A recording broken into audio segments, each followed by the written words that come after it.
గత 10 సంవత్సరాల పరిపాలనలో డెవలప్మెంట్ అనేటటువంటి దాని గురించి మాట్లాడుకుంటే ఒక విషయం బయటపడుతుంది. మహబూబాబాద్ జిల్లాలో 118 మందికి ఒకటే బాత్రూమ్ అని సాక్షి పేపర్ ద్వారా మనకి ఈరోజు న్యూస్ ఒకటి వచ్చింది.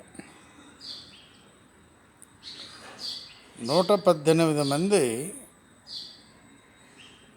బాలికలు, మిగిలిన వాళ్ళు బాలురు, అంటే మొత్తం కలిపి 250 మంది స్టూడెంట్స్. వాళ్ళందరికీ వాళ్ళకొక బాత్రూమ్, వీళ్ళకొక బాత్రూమ్.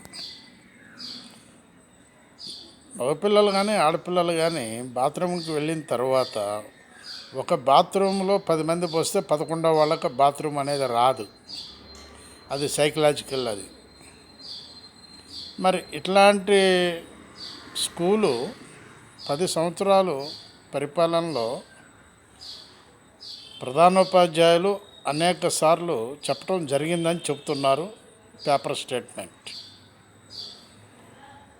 మరి ఈ విధంగా ఉంటే 10 సంవత్సరాల్లో మేము అది చేసాం, ఇది చేసాం, ఏం చేశారు అనేటటువంటిది క్వశ్చన్ మార్క్.